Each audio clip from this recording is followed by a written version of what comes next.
सुनेत्रा पवार, जय पवार आणि नरेश अरोरा मुंबईत दाखल। सुनेत्रा पवार आज सायंकाळी 5 वाजता उपमुख्यमंत्री पदाची शपथ घेणार।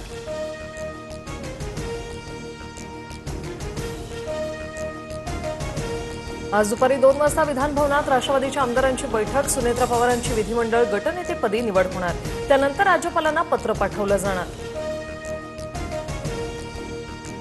सुनेत्रा पवार पक्षाची धुराई स्वतःकडेच ठेवणार। राष्ट्रीय अध्यक्षपदासाठी सुनेत्रा पवारांचं नाव निश्चित। राष्ट्रीय अध्यक्षपद पवार कुटुंबातच ठेवण्यावर एकमत।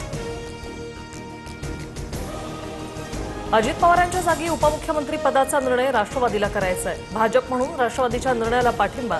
मुख्यमंत्र्यांकडून भूमिका स्पष्ट। अजितदादांनी अर्थसंकल्पाची तयारी केली होती। उद्यापासून मी स्वतः अर्थसंकल्पात लक्ष घालणार।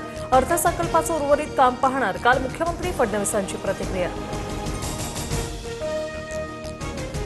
पार्थ पवार राज्यसभेवर जाणार। सूत्रांची माहिती। पार्थ पवारांना राज्यसभेवर पाठवण्यास भाजपचं केंद्रीय नेतृत्व सकारात्मक। सूत्रांची माहिती।